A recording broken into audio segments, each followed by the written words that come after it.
morning, students. This is lecture 6 of chapter 4, Determinants.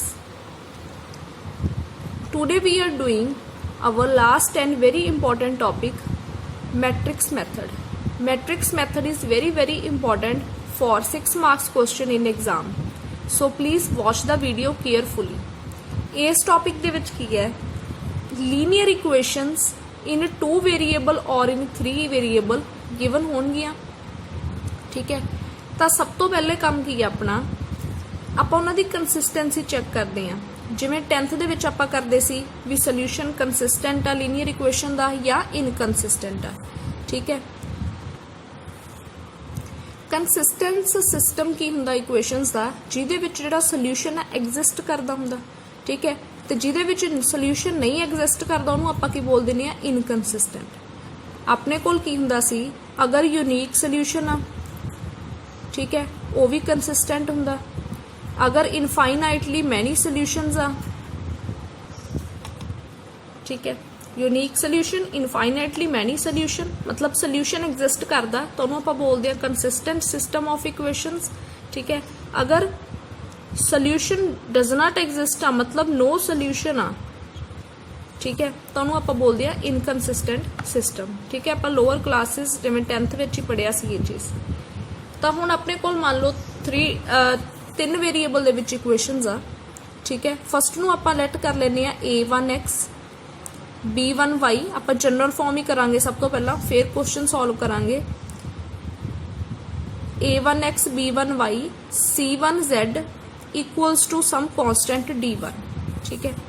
Second equation a2x plus b2y plus c2z equals to d2। Third equation a3x b3y c3z equals to d3। आपां नूं 3 equations given होणगियां, ठीक है। हुण मैं देखो जिहड़े पहले coefficients आ, अगर मैं इन्हां नूं मैट्रिक्स फॉर्म च लिख ला a1 b1 c1, ठीक है, जो अपने वेरीएबल्स आए थे 3 वेरीएबल है एक्स वाई जेड, इन्हां दे कोफिशिएंट नूं मैं मैट्रिक्स फॉर्म च लिख रही हाँ a2 b2 c2 a3 b3 c3, ठीक है। हुण जिहड़े वेरीएबल आ उहनूं लिख लो एक्स वाई जेड, ठीक है। हुण इधर वाले जिहड़े कॉन्स्टेंट सी उहनूं लिख लैंदे आ मैट्रिक्स फॉर्म च d1 d2 d3। इनू आपां इवें लिख सकते हैं क्योंकि जे तुसी इस मैट्रिक्स नाल मल्टीप्लाई करोगे, ठीक है, इनू इहदे नाल मल्टीप्लाई करोगे तो तुहाडे कोल आही चीज़ बन जानी है a1x plus b1y plus c1z, ठीक है। सेम आही चीज़ बन जाएगी। ये मैट्रिक्स नू जदों तुसी इहदे इक्वल रखोगे तो तुहाडे कोल यही इक्वेशनस बन जानी है, ठीक है। सो आपां इनू इस फॉर्म दे विच लिख सकते हैं। Let this is matrix A, suppose this is matrix X, this is matrix B, ठीक है। तिन्हां नूं आपां नेम देता, ए मैट्रिक्स नूं ए दा नेम देता, इवें आपां क्वेश्चन च दिया करांगे, इनू एक्स दा नेम देता, इनू बी दा नेम देता। हुण अपना मेन काम की आ कि आपां जिहड़ा 3 इक्वेशनस देतियां, ठीक है, उन्हें कहना सॉल्व दीज इक्वेशनस, ठीक है, बाय मैट्रिक्स मैथड। तो सॉल्व करने का मतलब की है 3 इक्वेशनस नूं भी आपां एक्स वाई जेड की वैल्यू फाइंड करनी है, ठीक है। 10th क्लास जिवें आपां एक्स वाई की वैल्यू फाइंड करते सी, हुण नाल की आ गया एक थर्ड वेरीएबल जेड। जे मैं 2 वेरीएबल्स की वैल्यू फाइंड करनी है तो 2 इक्वेशनस तो हो जाती है। अगर 3 वेरीएबल आ गए तो उहदे लई मैनूं 3 इक्वेशनस की ही लोड़ हुंदी आ तीनों वेरीएबल नूं सॉल्व करने लई। 2 इक्वेशनस वाला भी आ सकता क्वेश्चन तुहानूं, मतलब 2 वेरीएबल ही दिते हो सकते हैं, पर आपां जनरली 3 की गल करते हैं तो 2 की अपने आप ही तुहानूं क्लीयर हो जाएगा। सो A x equal to be आ गया। हुण अपना मेन काम आ कि आपां एक्स नूं सॉल्व करना, एक्स वाई जेड की वैल्यू फाइंड करनी है, ठीक है। देखो अगर मैं प्री मल्टीप्लाई करदा, pre multiplying by A inverse on both side, ठीक है। प्री मल्टीप्लाई करने का मतलब की है कि जिहड़ी मल्टीप्लाई वो लैफ्ट साइड होएगी, A inverse A X A inverse B, ठीक है। ਹੁਣ मैनू लिख सकती हाँ A inverse A x equals to A inverse B। A inverse नू A ना मल्टीप्लाई करके की आ जाएगा आइडेंटिटी मैट्रिक्स। ठीक है, आइडेंटिटी मैट्रिक्स नू x ना मल्टीप्लाई किया की आ जाएगा x, तो x कि इक्वल आ गया A इनवर्स B दे। ठीक है, क्वेश्चन विच आपां A स्टैप तो बाद सीधा यही स्टैप लिखांगे, अंडरस्टूड ही हुंदा कि AX इक्वल टू B आ, तो इनू आपां इवें भी लिख सकते हैं। वो किवें लिख सकते हो मैं तुहानूं इत्थे दसदा। तो इट मीनस अगर मैं x नू सॉल्व करना तो x कि इक्वल आ गया A इनवर्स B दे। तो इट मीनस मैनू A इनवर्स आ जिहड़ा फाइंड करना पएगा। ठीक है, अगर मैं इन्हां तिन्नों इक्वेशनस नू सॉल्व करना तो मैनू की फाइंड करना पैना A इनवर्स। तो x अपना इक्वल आ गया इत्थों A इनवर्स B दे। हुण जिहड़ा A इनवर्स आ वो एग्जिस्ट कदों करदा हुंदा जदों मैट्रिक्स की होवे नॉन सिंगुलर। ठीक है, तो ये तो अपने हुण दो केस बन जाने आ, क्योंकि A इनवर्स ने तो तां ही एग्जिस्ट करना ना जे मैट्रिक्स अपनी नॉन सिंगुलर होवे। तो केस फस्ट की आ कि A की होनी चाहिए नॉन सिंगुलर मैट्रिक्स। तो ए नॉन सिंगुलर का मतलब की हुंदा कि जिहड़ा डिटरमीनेंट है A दा वो की होना चाहिए नॉन जीरो। तो यदा मतलब अपना A इनवर्स एग्जिस्ट कर जाएगा। ठीक है, अगर अपना A इनवर्स एग्जिस्ट कर गया तो A इनवर्स नू जदों मैं किसी B मैट्रिक्स नाल मल्टीप्लाई करूँगी तो इत्थे मेरे को कोई मैट्रिक्स ही बनेगी। ठीक है, तो X भी की है एक मैट्रिक्स आ। ठीक है, X Y Z A inverse B नू मल्टीप्लाई करके मेरे को एक मैट्रिक्स आ जाएगी। ठीक है, ओदा भी ऑर्डर यही होएगा 3x1। ठीक है, सो हुण अगर दो मैट्रिक्स इक्वल आ तो एक आपां बाय इक्वालिटी ऑफ मैट्रिक्स इत्थों अपने कोल x की वैल्यू आ जाएगी, y की वैल्यू आ जाएगी, z की वैल्यू आ जाएगी। ठीक है, तो इवें अपना क्वेश्चन आ जिहड़ा सॉल्व हो जाएगा। ये वे आ मैट्रिक्स मैथड नू मैट्रिक्स मैथड यूज करके x y z की वैल्यू फाइंड करन दा। चलो ये तो आपां क्वेश्चन च करांगे। हुण आपां देखदे हां केस सैकेंड की हो सकदा। सैकेंड केस करन तो पहले एक चीज़ होर दस देनी है मैं तुहानूं कि x तो जदों x y z आ गया। ठीक है, सॉरी मैट्रिक्स आ गई तुहाडे कोल। ठीक है, x y z तीनों की वैल्यू आ गई A इनवर्स फाइंड करके। ठीक है, इत्थे एक चीज़ ये दसदा कि जिहड़ी x y z की वैल्यू इत्थों तुहाडे कोल यूनीक सोल्यूशन ही मिलेगा। ठीक है, यूनीक सोल्यूशन मिलेगा क्योंकि जिहड़ा A इनवर्स आ ये हमेशा की हुंदा inverse of matrix is unique, हमेशा यूनीक ही आना इन्हें। ठीक है, तो इत्थों अपने कोल यूनीक सोल्यूशन आएगा। ठीक है, जदों तुहाडे कोल A इनवर्स एग्जिस्ट कर गया तो इत्थों अपने कोल यूनीक सोल्यूशन आएगा। तो इनू आपां की बोल दिन्ने आ consistent system of equations. Second case की है, अगर हुण जे देखो A अपना नॉन सिंगुलर सी तो A दा इनवर्स आ जिहड़ा एग्जिस्ट कर गया। ठीक है, तो उत्थों अपने कोल यूनीक सोल्यूशन आ गया मैट्रिक्स का। ठीक है, क्वेश्चन आपां नूं इहदे नाल रिलेटेड ही सॉल्व करने ही आएगा। ठीक है, सैकेंड केस का क्वेश्चन आएगा नहीं, बस जस्ट वो चेक करने कह सकते हैं कि चेक करो कंसिस्टेंट सिस्टम ऑफ इक्वेशन आ या फिर इनकंसिस्टेंट आ। सैकेंड केस दे विच अगर A सिंगुलर आ मतलब जिहड़ा उहदा डिटरमीनेंट आ अगर 0 दी इक्वल आ गया। ठीक है, तो उस केस दे विच तुसीं एडजॉइंट ऑफ A फाइंड करना। ठीक है, तो उहनूं मल्टीप्लाई करना मैट्रिक्स B दे नाल। ठीक है, अगर एडजॉइंट ऑफ A नूं B ना मल्टीप्लाई करन ते तुहाडा आंसर नॉन जीरो आ गया, मतलब 0 दी इक्वल नहीं आ रहा।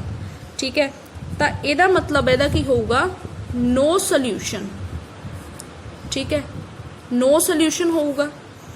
ठीक है, अगर नो सोल्यूशन आ तो इनू आपां की बोल दांगे इनकंसिस्टेंट।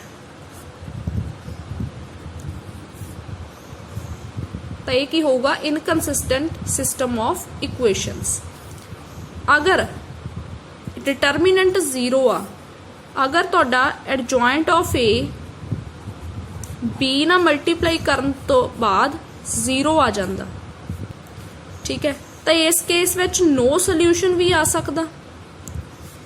ठीक है, दोनों आ सकते हैं। इनफाइनाइटली मैनी सोल्यूशन भी आ सकता। ठीक है, मतलब इस केस विच कंसिस्टेंट भी हो सकता ते इनकंसिस्टेंट भी हो सकता। क्लीयर, अगर तुहाडा ਸਿਰਫ ਤੁਹਾਨੂੰ ਕੁਐਸਚਨ ਇਹੀ ਆਏਗਾ ਯੂਨੀਕ ਸੋਲੂਸ਼ਨ ਵਾਲਾ।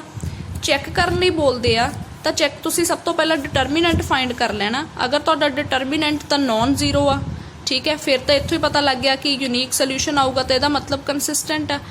ਅਗਰ ਡਿਟਰਮੀਨੈਂਟ 0 ਦੇ ਇਕੁਅਲ ਆ ਗਿਆ ਤਾਂ ਇਸ ਕੇਸ ਵਿੱਚ ਤੁਸੀਂ ਐਡਜੁਆਇੰਟ ਆਫ A ਨੂੰ B ਨਾਲ ਮਲਟੀਪਲਾਈ ਕਰਨਾ। ਅਗਰ ਇਹ ਨॉन ਜ਼ੀਰੋ ਆਉਂਦਾ ਤਾਂ ਨੋ ਸੋਲੂਸ਼ਨ ਮਤਲਬ ਇਨਕਨਸਿਸਟੈਂਟ। ਅਗਰ ਇਹ 0 ਆਉਂਦਾ ਤਾਂ ਇਹਨਾਂ ਦੋਨਾਂ ਚੋਂ ਕੋਈ ਮਰਜ਼ੀ ਹੋ ਸਕਦਾ, ਠੀਕ ਹੈ। ਹੁਣ ਆਪਾਂ ਕੁਐਸਚਨ ਕਰਾਂਗੇ ਇਹਦੇ ਨਾਲ ਰਿਲੇਟਡ।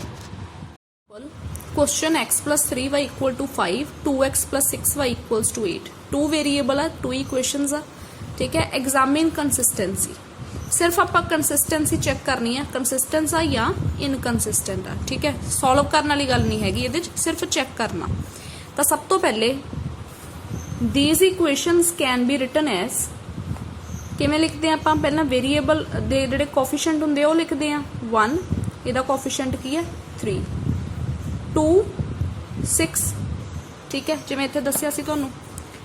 नैक्सट वेरीएबल लिखते हैं x y, तो इस तरफ आ जाएगा 5, 8, ठीक है। ये a हो गया, x हो गया, इक्वल टू हो गया b। तो हुण अपना सब तो पहला काम की है, आपां की चेक करना डिटरमीनेंट, ठीक है। केस फस्ट च भी डिटरमीनेंट चेक करना सी तुसीं, सैकेंड केस भी की चेक करना डिटरमीनेंट, ठीक है। तो सब तो पहला ए मैट्रिक्स का की चेक करते हैं आप, डिटरमीनेंट की आ जाएगा 1 2 3 6, ठीक है। 1 इंटू 6 6, सेंटर च माइनस 2 इंटू 3 की आ गया 6, इक्वल टू की आ गया 0। मतलब फस्ट केस तो है नहीं गा। अगर फस्ट केस हुंदा तो एक कंसिस्टेंट आ जाना सीगा, यूनीक सोल्यूशन आ जाना सी। इहदा मतलब 0 आ गया तो इहदा मतलब एक ही आ सैकेंड केस आ गया, ठीक है। तो ये आप चेक कर लेने अगे।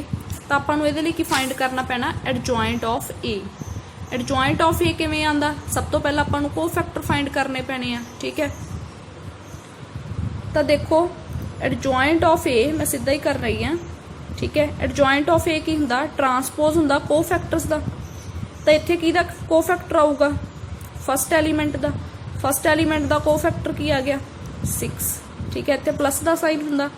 नैक्सट हुण जदों आपां 3 का को फैक्टर फाइंड करना A12 एलीमेंट का, तो ये अगे की हुंदा माइनस, ठीक है। तो ये वाली रो ते कॉलम डिलीट कर दीए तो की आ जाऊगा 2, पर अगे की आऊगा माइनस।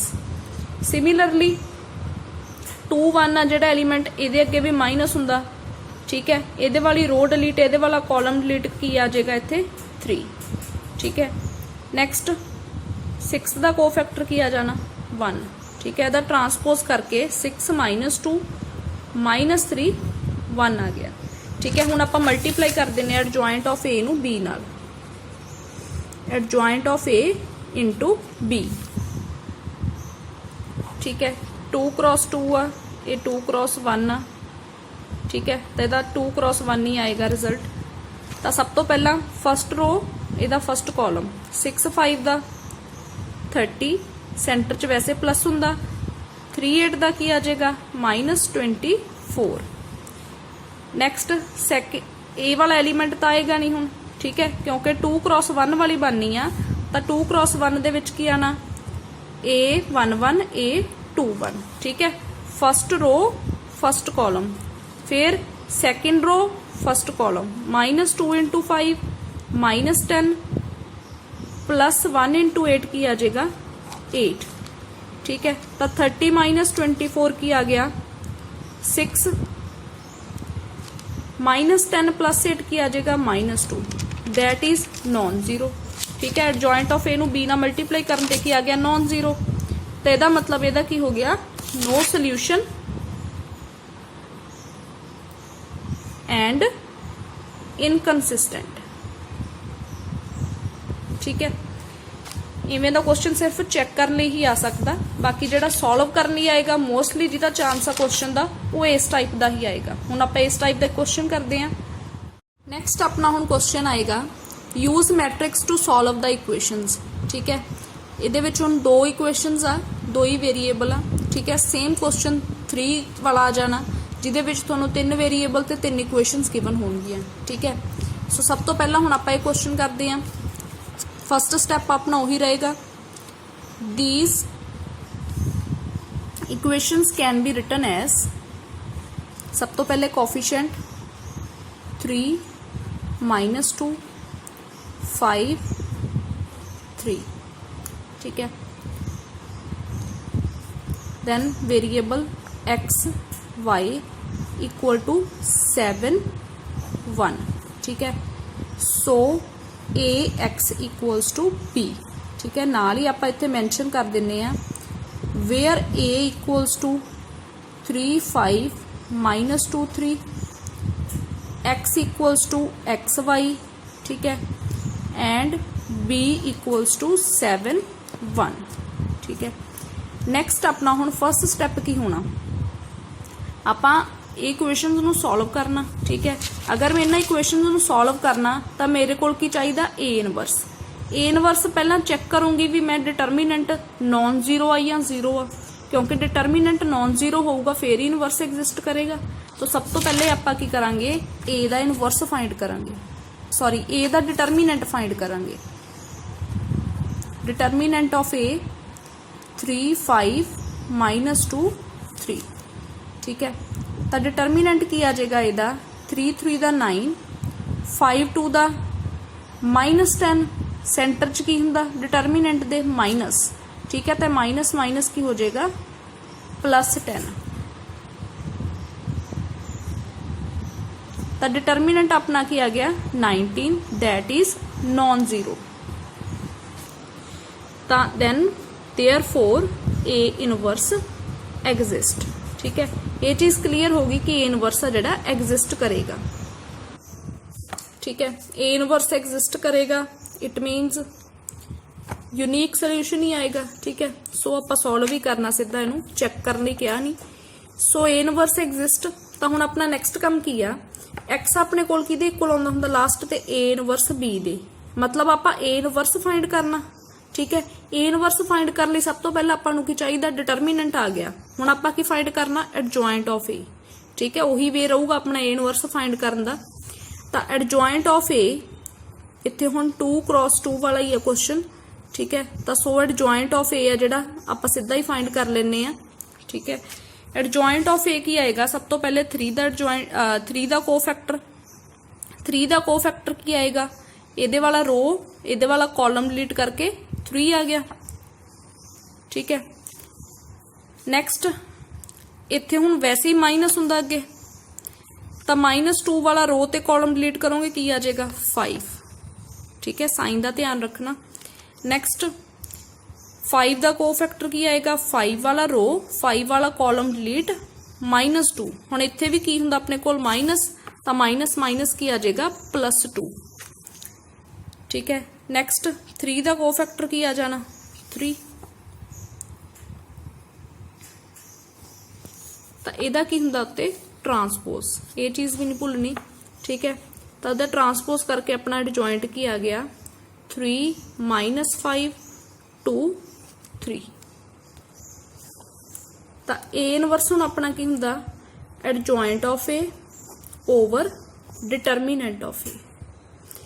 तो ए इनवर्स की आ जाएगा अपना ए डिटरमीनेंट ऑफ ए की सीगा 19, ठीक है। एडजॉइंट ऑफ ए आ 3 -5 2 3, ठीक है। तो ये अपना आ गया ए इनवर्स। इत्थे इहनूं आपां फस्ट कंसिडर कर लेने, ठीक है।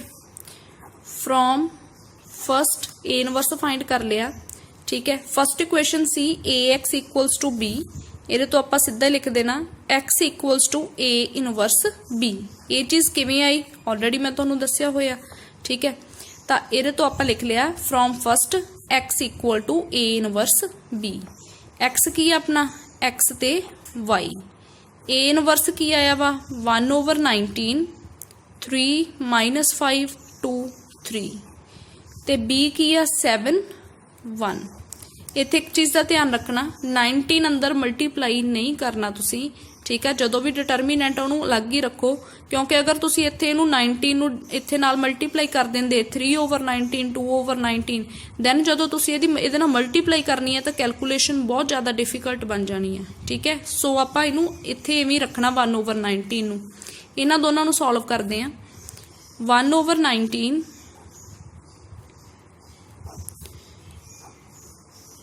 ਤਾਂ ਇਹ ਹੁਣ 2x2 ਮੈਟ੍ਰਿਕਸ ਆ, ਇਹ 2x1 ਮੈਟ੍ਰਿਕਸ ਆ। ਰਿਜ਼ਲਟ ਕੀ ਬਣਨਾ 2x1 ਮਤਲਬ A11 ਤੇ A12। ਫਸਟ ਰੋ ਫਸਟ ਕਾਲਮ 3 × 7 21, 2 1 ਦਾ 2, -5 × 7 -35, 3 1 ਦਾ 3।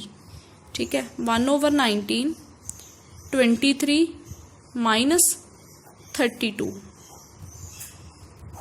ਹੁਣ 19 ਨੂੰ ਅੰਦਰ ਮਲਟੀਪਲਾਈ ਕਰ ਦੋ ਤੇ ਆ ਜਾਏਗਾ 23/19 -32/19। ठीक है ਤਾਂ ਇਹਨੂੰ ਆਪਾਂ ਹੁਣ ਦੋ ਮੈਟ੍ਰਿਕਸ ਇਹਨਾਂ ਨੂੰ ਇਕੁਏਟ ਕਰ ਦਈਏ ਬਾਈ quality of matrix. x the value ਕੀ ਆ ਗਈ 23/19, y ਦੀ ਵੈਲਿਊ ਕੀ ਆ ਗਈ -32/19। ਸੋ ਇਹ ਸੀ ਆਪਣਾ ਮੈਟ੍ਰਿਕਸ ਮੈਥਡ। ਸੇਮ ਆਪਾਂ 3 × 3 ਮੈਟ੍ਰਿਕਸ ਵਿੱਚ ਕਰਾਂਗੇ। ਸਭ ਤੋਂ ਪਹਿਲੇ ਇਕੁਏਸ਼ਨਸ ਨੂੰ ਇਵੇਂ ਲਿਖ ਲਾਂਗੇ। ਠੀਕ ਹੈ AXB ਕੀ ਆ ਉਹ ਦੱਸ ਦੇਣਾ, ਦੈਨ ਡਿਟਰਮੀਨੈਂਟ ਫਾਈਂਡ ਕਰ ਲੈਣਾ। ਡਿਟਰਮੀਨੈਂਟ ਨॉन ਜ਼ੀਰੋ ਆਇਆ ਤਾਂ ਇਹਦਾ ਮਤਲਬ A ਇਨਵਰਸ ਐਗਜ਼ਿਸਟ ਕਰ ਗਿਆ।